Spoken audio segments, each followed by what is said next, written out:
So to Friday night, Collingwood and the West Coast, I was really looking forward to this one. These two ruckmen, they've both been the best ruckmen in the game at one period or another. Just want to look at Brodie Grundy's hit out. So it's been a big talking point. So Ross, he seems to hit it in close a lot. How can he start to get more width on his hits? If we watch these clips, Grundy's hitting him, but GWS are sharking the ball. So if you watch him, he gets the hit, but GWS first onto the ground level. So that's the frustration.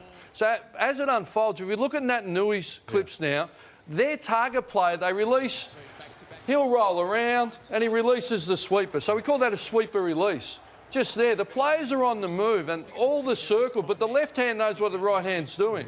And then they come out the front, but Shuey vacated the space. So they just need to be... It's a bit hard coming against Nat Nui because he'll dominate all the exits. But you'd like the left hand to know what the right hand's...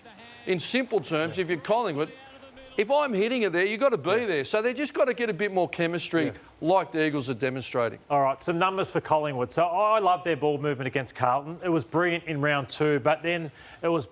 across the season, though, over 4 rounds, Ross, it just hasn't been good enough to win them more than the one game. No, it has. I think they are stagnant, and they're a control-the-ball team. I think they've got to take advantage of 2 things. The new rule that a number of teams are, the ability to energise or flow the ball more and get some more quicker entries into your forward line. And you can just see these entries are long and straight, and they're a bit shallow as well, where everyone rolls off. So maybe hit up through half forward, get it a bit deeper, but get some flow on the ball.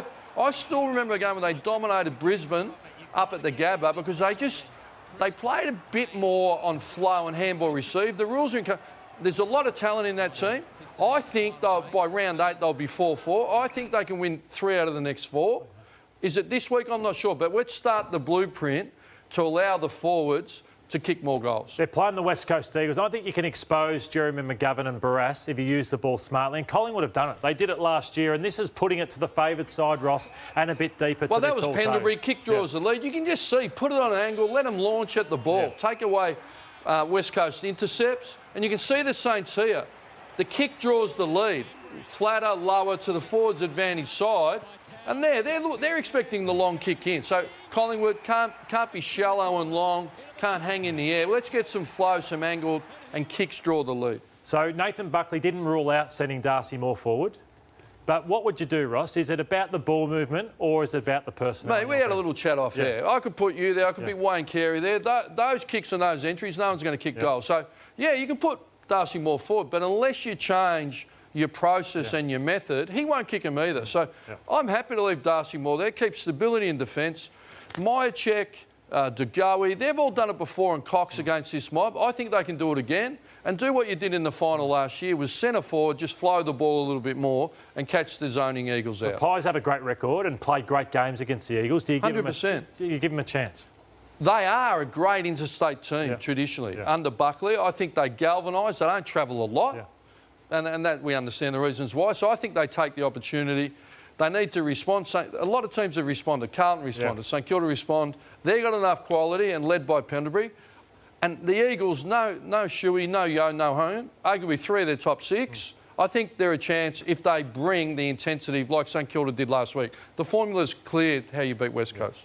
Eagles in a tight one, Ed, but I think they'll rebound well as well. OK, boys, I just want to... You mentioned there, and you had the shots up there of the 2 ruckmen, Nick Natanui up against Brodie Grundy. A lot of pressure on Grundy having a go. Nick Natanui's got the smiling face. He's a superstar of the game. But in the documentary that's gone to air on Amazon, Making Their Mark, remember last year when Riley O'Brien had the... it came out in the tweet that he was going to run him around and he was slow and lazy and all that sort of stuff. Just want to play a little grab to get an insight into the absolute killer that is Nick Natanui. That makes him a champion. Check this out. My phone decided to cark it and I've had an absolute mare. I can't wait to bash this kid on Saturday. I'm sorry to say that, but... in my notes on my iPhone. I take these notes every week before the game to try and pump myself up and get a bit of confidence and get going. No, you won't. I know what you're doing. I'm pressure on myself now. So I've really got to walk the walk this week and try and get a kick against the superstar that is Nick Nat. So we'll see how we go. This is post-game. His funeral.